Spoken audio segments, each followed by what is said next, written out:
Salut les chums, c'est Gab du Rien que c'est une brosse podcast. Bienvenue à l'émission. Aujourd'hui, je reçois Émile Sauvé, copropriétaire de OK des Brasseurs. Salut Émile, ça va? Salut, ça va bien, toi? Ça va super bien, très content de te recevoir. Fait que, ben là, dans le fond, on s'était parlé, je voulais t'avoir à l'émission pour parler de lever sèche. Fait que là, tu me disais que tu utilisais un peu des deux, là, dans le fond, la lever sèche et la lever liquide. Mais je voulais approfondir un peu plus la lever sèche avec toi. Fait que, ben, startons avec la première question. Dans le fond, c'est quoi les sortes de levure que tu utilises le plus fréquemment, toi?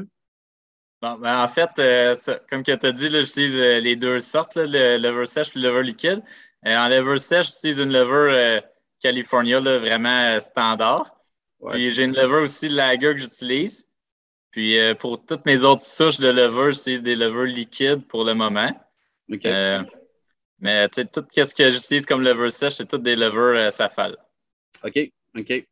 Puis, mais pourquoi tu utilises les deux, toi, exactement? Qu'est-ce qui t'a Euh, amené à utiliser une pour certaines sortes, puis l'autre pour certaines sortes? Ben, c'est super simple. En fait, il y a plus de variétés liquides que sèches. Donc, pour certains types de bières, j'aime mieux avoir un type de lever plus précis qui va sortir des arômes que je désire dans les sortes de bières, OK. selon les types. Puis, lever sèche, ben, il y a toujours un petit peu une petite facilité d'utilisation. Au départ, quand on a parti aussi, c'est tout ce qui est la question de gestion de lever. Donc, c'est quand même Ouais. un côté qui est assez important. Donc, Mhm. on voulait partir avec pas une sorte de lever à chaque type de bière. On voulait pouvoir les réutiliser et tout. Donc, c'est pour ça qu'on a décidé de partir avec des levers sèches. Puis, ça a super bien fonctionné. Puis, on a été capable de faire des bières avec ces levers-là. Puis, ça fonctionne bien depuis le départ de la micro. OK. Fait que dans le fond, tu as toutes tes house train, là, que ça va être plus sèche. Puis quand tu tombes dans des plus spécialités, là, tu vas aller chercher du liquide, là, dans le fond. Exact. C'est comme par OK. exemple, pour notre New England IPA, on utilise la classique, le Yeast 13-18. OK. Puis, on a d'autres variétés aussi qu'on peut utiliser, mais la base, c'est que nos levers plus standards pour faire notre bière rousse, notre lager, on utilise des levers sèches, mais pour les bières un petit peu belges, des trucs comme ça, on utilise d'autres sortes de levers là, liquides. OK. OK. Puis là, dans le fond, vous autres, vous brassez du combien là, de litres? Là, nous, on a un système de 10 BBL, donc OK. 1200 litres, grosso OK. modo. Puis, on a des fermenteurs de 10 et des fermenteurs de 20. Donc, on fait des doubles batchs dans la même journée pour remplir des fermenteurs de 20.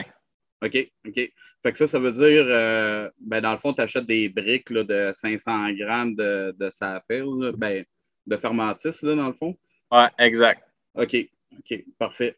Puis, ben, dans le fond, comment tu fonctionnes? C'est quoi ta méthode pour rajouter la levure dans tes brassins? Pour la lever sèche, en fait, il y a une facilité d'utilisation avec ça. Donc, on a le coût aussi. Donc, c'est des levures qui sont assez abordables. Ouais. On n'a pas besoin de faire de starter, pas de propagation. On n'a pas besoin de multiplier la levure. Donc, on fait juste acheter notre quantité qu'on a de besoin selon la densité initiale en plateau, en densité originale. Ouais. Puis, avec cette valeur-là, ben là, on se fie un peu sur les specs de Safal, de Fermentis, puis on dit, ben là, on a besoin de telle quantité de lever. On ajoute 1000 grammes, 1500, tout dépendant des sortes de bières qu'on fait. OK. Mais c'est quoi la méthode que tu emploies, là, dans le fond? Parce que j'ai vu d'autres places que, ils en utilisaient plus de sèche. Fait que là, il y avait un petit baril relié à la ligne de transfert de mou, là. Puis, mais tes fermenteurs, je ne sais pas combien haut ils sont, là. Fait que est-ce que tu es capable de juste aller le dropper par le haut ou tu as un petit kit pour Au ça? départ, on respectait les recommandations d'hydrater la levure et tout. OK. Il y avait un ratio d'eau à respecter. Donc, de mémoire, là, c'est 1 pour 10. Donc, on mettait 500 grammes. Il fallait mettre 10 fois plus d'eau, 5 litres. On OK. respectait ça. Puis finalement, on a essayé sèche, juste dropper sur le dessus du fermenteur. Donc, C'est super simple. On monte dans une échelle, on ouvre un petit port qui est presque fait pour ça. Ouais. Puis on met la lever là. Finalement, les résultats ont été vraiment similaires. On n'a pas, détecté de différence entre hydraté ou pas. OK. Puis la lever, je pense que c'est capable de résister à ce stress-là du mou qui est super sucré. Puis on n'a jamais eu de trouble. Donc, on a toujours continué comme ça à partir du moment qu'on a été confiant que ça fonctionnait. Les fermentations étaient autant rapides. L'atténuation était toujours aussi était autant pareil qu'on l'hydrate ou pas. Là. Donc, une fois que le mou est transféré dans le fermenteur, on ouvre notre port, on met la quantité de levure qu'on a besoin, on ferme ça, OK. on laisse agir le lendemain matin, la magie est partie, ça fermente, puis l'alcool est créé. OK. Parfait. Puis, côté oxygénation du mou, là, parle-moi-en donc, parce que tu as comme deux écoles. Tu as le monde qui l'oxygène pas parce que tu n'en as pas besoin, puis les autres qui se disent aussi bien d'oxygéner juste pour être sûr. Fait que tu es où là-dedans, toi? Moi, je suis la seconde option de ce que tu as proposé. OK. Donc, quand que je faisais de la bière maison, on n'oxygénait pas nécessairement. Je droppais mes petits sachets de 11 grammes, puis sur le dessus, et voilà. Ouais. Puis, quand j'ai commencé à brasser un petit peu plus en gros volume, Ouais. j'ai toujours oxygéné. Je me suis toujours dit, avec un taux d'oxygène qui n'est pas trop élevé, on ne veut jamais que ça soit trop élevé. Puis ça a toujours bien fonctionné. Je me dis que c'est une petite précaution qui peut juste aider à la levure. Tu sais, même si la levure, le fabricant mentionne que c'est super bon, puis ça n'a pas besoin d'oxygène. Pour nous, personnellement, le coût que ça l'apporte d'oxygéner versus pas, la manipulation, c'est super simple. Donc, ça s'est rendu comme un acquis. Donc, on brasse une bière puis on oxygène tout de la même façon, tout dépendant des types de bière, mais c'est pas mal tout le temps la même base. Puis, c'est rendu comme dans notre routine d'oxygéner les mous de bière avant d'ajouter la levure. Ouais, puis il faut dire que toi aussi, dans le fond, tu utilises de la liquide. Fait que, tu sais, je veux dire, de toute façon, à un moment donné, tu vas avoir besoin d'oxygène. Fait que tant qu'à l'avoir là, tu sais, aussi bien Exact. le rentrer dedans. Ouais. Nous, on achète de l'oxygène pur en bonbonne, des gros fabricants, le Linde, Praxair, etc. Puis, une bonbonne, ça dure vraiment, vraiment longtemps. C'est pas très, très compliqué à rajouter dans le moule. Il faut une petite pierre d'oxygénation, une petite pierre de carbonatation, puis on intègre ça pendant que la bière est pompée du kettle vers le fermenteur. C'est là qu'on rajoute notre oxygène avec des fines bulles, idéalement pour que ça se diffuse mieux et qu'il y ait une meilleure absorption. C'est la technique qu'on a, puis ça fonctionne super bien depuis plusieurs années. OK. Puis, c'est quoi le taux à quel taux tu vas oxygéner ton mou? Parce que là, des fois, c'est un petit peu compliqué parce qu'on a comme tout des débitmètres différents, là, mais toi, à quel taux tu te situes? Ouais, en fait, quand on a parti la microbrasserie, c'est juste de trouver un débitmètre précis en stainless alimentaire sanitaire qui fonctionne, ça a été quand même un petit peu plus compliqué, mais finalement, on s'en est trouvé un bon. Puis, il est gradué assez précis, mais en litres par minute, donc c'est vraiment bas. Donc, c'était de 0 à 3. Okay. Puis, on visait 8-10 ppm environ. Okay. Donc, partie par million d'oxygène. Puis, on n'avait pas de compteur pour de sonde pour mesurer, mais on s'est fié sur un petit calcul, dans le fond, de la saturation. C'est que, on sait qu'à tel volume, tel litre par minute, on sait que selon notre volume de bière, ça va arriver en théorie à tel. C'est vraiment un calcul qui a été plus théorique. Okay. Puis, il faut juste s'assurer qu'il n'y ait pas de bulles qui arrivent, pas dissoutes, qui sont dans le fermenteur. Sinon, ça perdrait un peu de son efficacité. Il y aurait de l'oxygène qui sortirait par le fermenteur. Mais c'est vraiment un calcul théorique qu'on a fait. Puis à partir de là, on s'est dit, 0,1 5 litres par minute pendant tant de temps pour notre 10 barrels, ça fonctionne bien. C'est la mesure qu'on a toujours gardée pour les bières. OK. OK. Puis, ben là, dans le fond, est-ce que tu réutilises cette lever-là? Est-ce que tu vas l'utiliser sur plusieurs générations ou tu préfères pas? Oui, la lever sèche, je la réutilise. Donc, tout dépendant de la séquence de brassage, là, il y a selon notre production puis nos futures bières à faire. On la réutilise. Donc, la première fois, on utilise la lever sèche, on la met par le dessus du fermenteur, on l'oxygène. Puis, par la suite, on peut récupérer par le fond du fermenteur notre lever. Puis, à partir de là, on la réutilise pour les autres types de bières qu'on a besoin. Puis, ça dépend tout le temps si la fermentation a bien été. Si la fermentation a mal été, a été plus lente que d'habitude, on décide de ne pas réutiliser ce lever-là. On va repartir une nouvelle génération, mais la majorité du temps, on les réutilise plusieurs générations. OK. Jusqu'à combien tu vas te rendre à peu près d'habitude? Ça dépend des types de lever, là, mais environ 6 générations. Il y en a on va un petit peu plus bas. On essaie de jamais réutiliser de la lever qu'on a fait des houblonnages à froid. Donc, ça se peut que des fois, la lever, on décide de réutiliser une nouvelle, de repartir une nouvelle pour éviter qu'il y ait du houblon d'une vieille batch qui se retrouve dans un nouveau brassin, en fait. Là. Ouais. Donc, en moyenne, c'est 5-6 OK. pour notre lever sèche. Tu n'as jamais eu de problème de fermentation plus lente ou qui lag après une ou deux générations? Pour la lever sèche, ça ne nous est jamais arrivé. OK. Quand on les réutilise, ça ne nous est jamais arrivé. Ça nous est déjà arrivé avec des levers liquides des fois. Peut-être qu'on soutirait mal ou qu'on soutirait plus de bière que de lever dans notre petit récipient à lever quand on le repoussait dans un autre.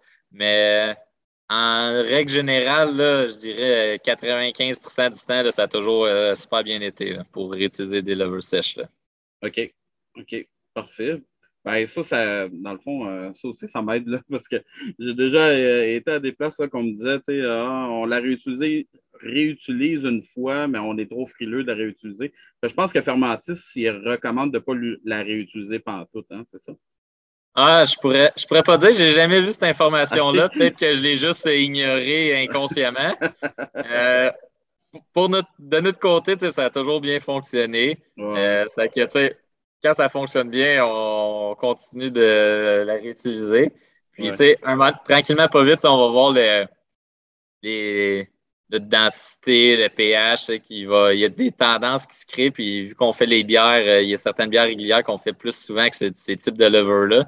On connaît les tendances. Dès qu'on voit que ça commence, la courbe est un petit peu hors spec ou un petit peu plus lente, ben là, on sait que la levure est peut-être fatiguée un peu, là, disons ça de même. Puis là, on décide de repartir une nouvelle génération pour la future brasse. OK. Fait que ça vous permet quand même d'économiser pas mal, là, j'imagine, si tu réutilises 6 fois. C'est déjà moins cher, veux pas qu'un Pro Pitch. Là. Puis si en plus tu réutilises 6 fois, il y a moyen de faire beaucoup d'économies quand même là, avec ça. C'est quand même assez peu dispendieux la lever sèche comparé à la lever liquide. Ouais. Puis il n'y a pas beaucoup de manipulation. Ça se fait super rapide. Puis quand on les réutilise, là, c'est sûr que ça baisse le coût puis assez beaucoup. Mais c'est pas une question de coût nécessairement. Parce que la lever sèche, ça coûte pas super cher. Mm-hmm. C'est sûr qu'un Pro Pitch 10 barrels pour une bière à 20 plateaux, là, ça coûte un petit peu plus cher que de la lever sèche. Pas mal plus cher. Mais c'est vraiment qu'on a déterminé que la bière goûtait pareil, même si on réutilisait la lever sèche pendant quelques générations. Donc, rendu là, on a goûté, on a senti, on a déterminé que la bière, il n'y avait pas d'impact. Donc, c'est plus dans cette optique-là. C'est sûr, s'il y aurait eu un impact puis on sauve 50$, on aurait eu un thinking un peu différent. Là. Ouais. OK. Puis côté pitching rates, là, comment tu fonctionnes là, pour déterminer ta quantité? Là? Est-ce que tu y vas plus avec Beer Smith ou tu fais tes calculs ou comment tu fonctionnes? Toi, tu vois, comme pour tout ce qui est lever sec, là, on utilise vraiment les recommandations de Fermentis. Donc, ils disent selon une lever lager, selon la température aussi, tu pitches entre tel et tel. On essaie tout le temps d'être un petit peu plus dans le haut de la braquette. Donc, ils ont tout le temps une tolérance là, entre 50 et 100 grammes par temps d'hecto pour une bière de tel plateau. Puis, on se fie là-dessus. Pour les bières qui sont un petit peu plus haute en densité, des trucs comme ça, souvent, on utilise des levures plus liquides, donc des high gravity, des trucs comme ça. Okay. Par exemple, notre température, on ne la fait pas avec une levure, la US 05. Là, on la fait avec une autre sorte de levure. Puis, là, on part plus, puis on mesure un petit peu plus notre densité de cellules de levure. Là. OK. Fait que, on se fie vraiment aux recommandations. Puis, ça a toujours bien fonctionné. On se fie un peu aux experts qui font juste ça de leur vie, puis juste créer des levures, faire des tests de levures, puis Fait que ça a super bien fonctionné. Ouais. OK. Parce que c'est ça, moi, dans le fond, je viens d'une école, tu sais, je faisais mes décomptes de cellules, puis je faisais mon calcul avec ça, tu sais. Puis là, quand je regarde une brique de fermentis, il est marqué tant de grammes au 5 à 80 hectos, là, ou en tout cas, c'est le contraire, là. Fait que, tu sais, je trouvais ça un petit peu, un peu moins précis que de calculer exactement combien de cellules tu as besoin, mettons, pour tant de volume, puis rajouter cette quantité-là exacte. C'est sûr que quand on la part initiale, on se fie sur la donnée que Fermentis nous donne. C'est sûr que pour savoir la quantité de cellules qui est vivante dans le paquet, ils disent qu'il y a en majorité tant de cellules vivantes. Ça, on se fie sur leurs données. Mais quand on réutilise les levures, on a fait des décomptes pendant super longtemps. Puis, on regarde parce que le lever ne va peut-être pas floculer nécessairement de la même façon. On ne va peut-être pas réutiliser le même slurry tout le temps. La densité n'est peut-être pas pareille, plus compact, moins compact. Donc, à partir de là, on fait des décomptes puis on sait que pour notre telle autre bière qu'on a besoin, on a besoin de tant de kilos là, ou tant de litres de lever. Fait que, ça, on utilise un peu un petit logiciel là, qui se trouve sur Internet, là, qui font des comptes de lever et qui disent selon ta densité et ton volume de bière, combien tu as besoin de lever. Puis on rentre nos données par rapport à notre décompte qu'on a fait. Ouais, ben justement, ça fait partie des épisodes, j'aimerais ça faire éventuellement, là, décompte de cellules pour les nuls, là, je pense. Ouais. Parce que j'en ai déjà trouvé sur le net, mais surtout en anglais, des fois c'est un peu moins accessible, mettons, là. Fait que pour les auditeurs, ça s'en vient. C'est super simple, mais il faut juste se pratiquer. Faut que tu le saches. Ouais, faut que tu le saches, tu te pratiques, puis à un moment donné, ça va rentrer, là, puis ça ne sort plus. Exact. Justement, tu m'amènes sur les décomptes de cellules. Est-ce que tu vas être le genre à faire des décomptes de cellules, mettons, 24 heures après ton pitch de lever? Au départ, on les a faites plusieurs fois. Donc, on faisait une courbe, on regardait notre slurry, combien il y a de lever, on repitchait, après on checkait 24 heures après, voir que notre taux était bon. Puis, à un moment donné, on a vu une tendance se créer. Puis, à partir de cette tendance-là, ben, on s'est dit, bon, ben, on n'analysait plus chaque bière autant. On ne mettait pas autant d'attention sur chaque bière. On voyait que la tendance était. On était correct, on était dans les specs puis dans les paramètres qu'on s'était fixés. Donc, à partir de là, on s'est comme créé des moyennes. Puis, on rentre souvent dans ces moyennes-là. C'est dans notre barème qu'on s'est établi nous-mêmes. C'est ça, c'est notre barème que nous, personnellement, que la micro, on a déterminé. Mais tout le monde peut avoir des valeurs différentes. Puis nous, ça fonctionne bien. Puis ici, un décompte de lever, c'est quand même un petit peu de temps, tout dépendant de l'expertise et du personnel qu'on a. Donc, ça nous sauve un petit peu de temps. Puis on le fait une fois de temps en temps, c'est juste pour valider nos valeurs. Mais la majorité du temps, depuis comme une couple d'années, ben, on se fie sur notre expertise qu'on a faite auparavant, là, pendant une couple d'années, qu'on checkait souvent plus régulièrement. Là. OK. Mais tu as raison d'en parler parce que moi, j'avais fait la même chose, là, dans le fond. C'était juste un diagramme là, avec, après 24 heures, 48 heures, etc. Puis après, ben, un coup que tu as ça, je veux dire, tu as juste à.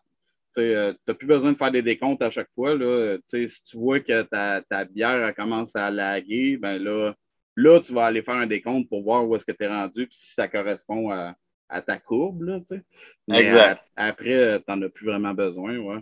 Tu as bien À un moment raison. donné, le temps dans une brasserie, c'est important. Ouais.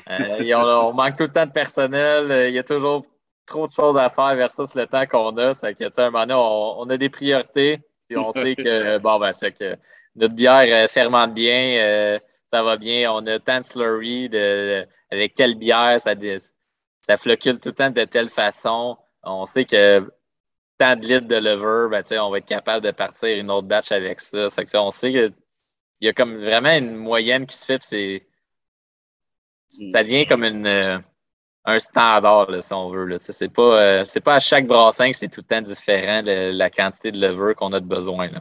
Ouais, ouais. OK. Puis, comment tu entreposes? Ben, premièrement, ta levure sèche qui est encore en brique là, de chez Fermentis, comment tu vas la conserver, elle, en attendant de l'utiliser?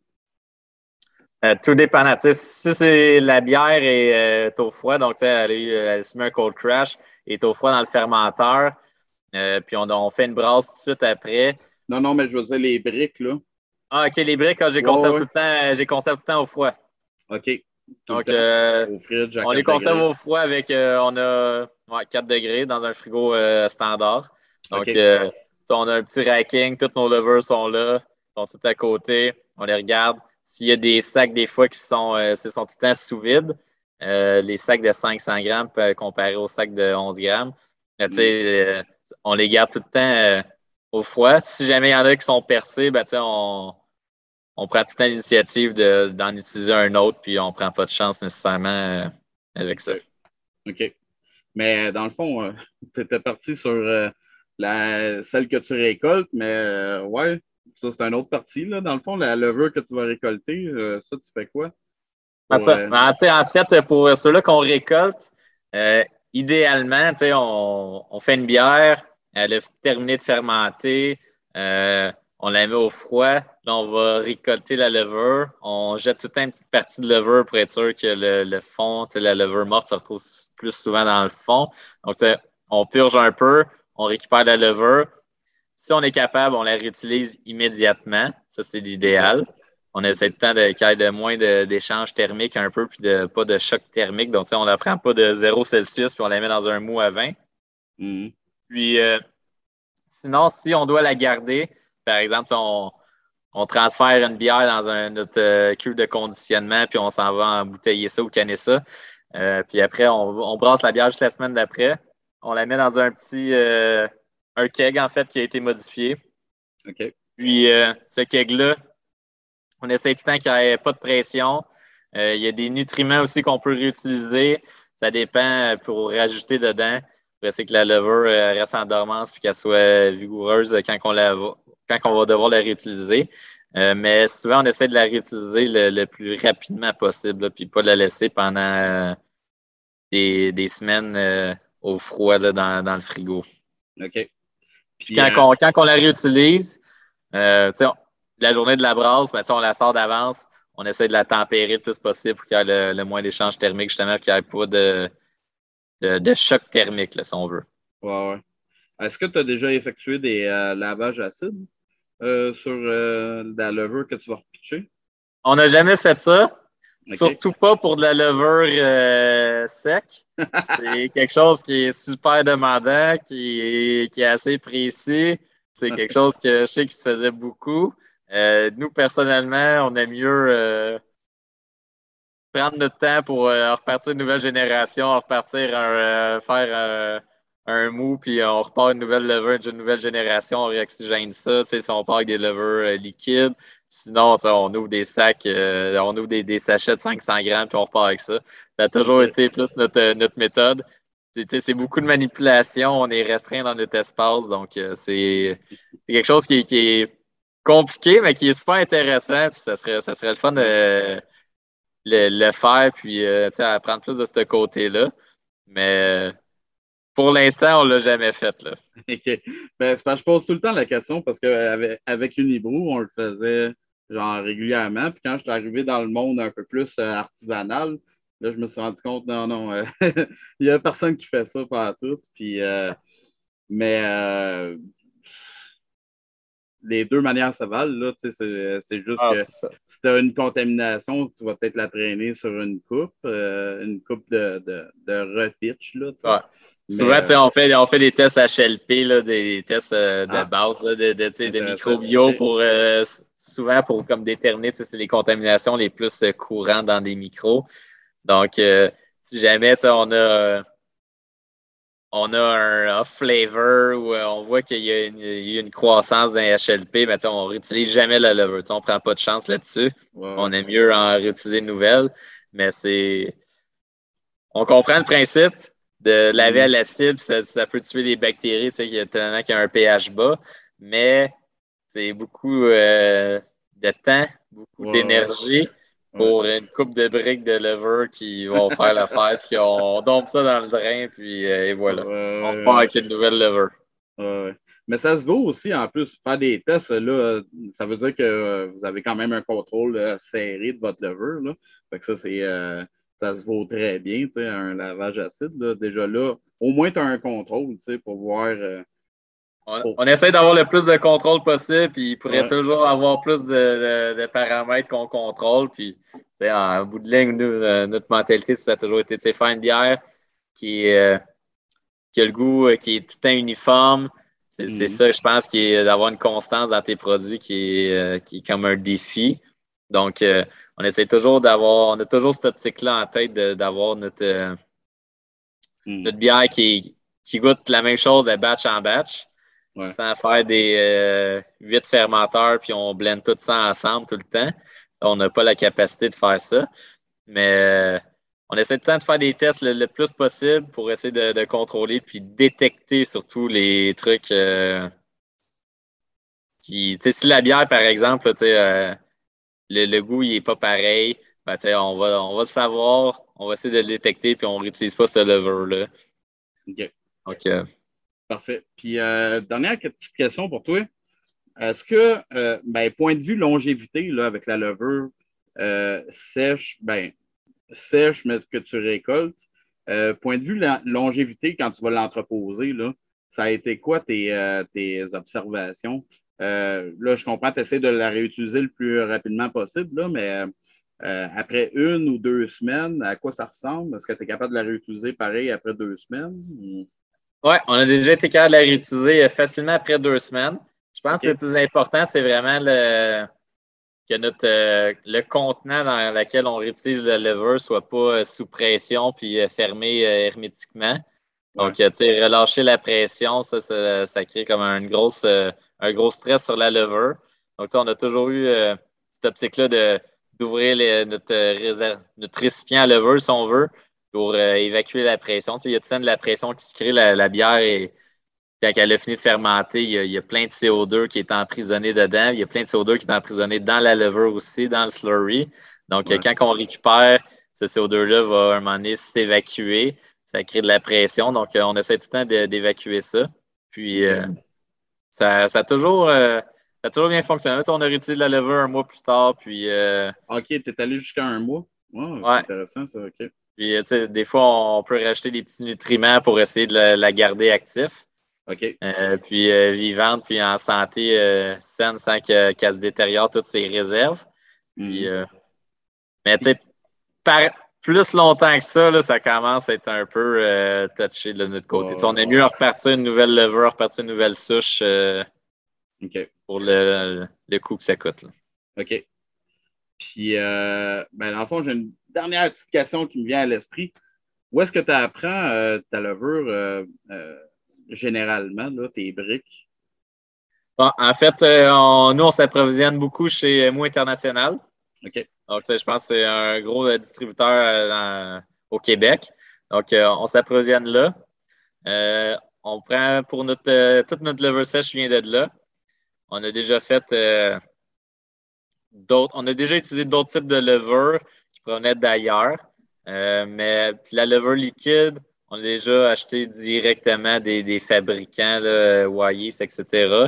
Okay. Des pitchs un petit peu plus pro. Puis sinon, là, on commence tout dernièrement là, avec le labo là, qui est Solution Brassicole. Là, donc, on commence à commander 2 autres là, tranquillement, pas vite. On va essayer d'acheter un petit peu plus local. Puis, c'est tout le temps quelque chose qui est important. Puis, on a toujours un meilleur service avec un Québécois, une compagnie québécoise qui veulent nous avoir comme client qu'une grosse compagnie américaine, qu'on est un pion parmi tant d'autres. OK. C'était très intéressant tout ça. Puis, sinon, pour vous autres, au Quai des Brasseurs, qu'est-ce qui s'en vient? As-tu des plugs à donner? On a une petite double New England IPA qui s'en vient prochainement. Oh, ça va s'en aller super vite. Puis on a plein de beaux projets. Là, on est en train de prévoir notre future usine. Donc, on va déménager toute notre production de bière dans une autre bâtisse. OK. En fait, on est rendu saturé avec l'espace qu'on a pour notre croissance future. OK. Puis on a plein de beaux petits projets qui s'en viennent. Donc, le déménagement est prévu pour cette année, là, donc 2022. Et est-ce que tu grossis le brewhouse aussi? Ou, Ouais, on va acheter, on a un brewhouse de 20 barrels. Oh, donc, wow, OK. Fait que, ça va venir aussi avec des fermenteurs 40. On double pas mal de toute notre production en termes d'équipement. Oh, wow, mais félicitations, c'est vraiment hot, ça. On est bien contents, puis il y a plein de beaux projets qui s'en viennent, puis qu'on va annoncer prochainement aussi. Là. Parfait. Bon, on va vous suivre sur les réseaux sociaux. Merci beaucoup d'avoir participé avec moi. Je suis bien content de t'avoir eu. Merci. Ça fait plaisir, puis merci de l'invitation. Ça fait plaisir. Puis à vous autres, les auditeurs, je vous dis à un prochain épisode. Cheers!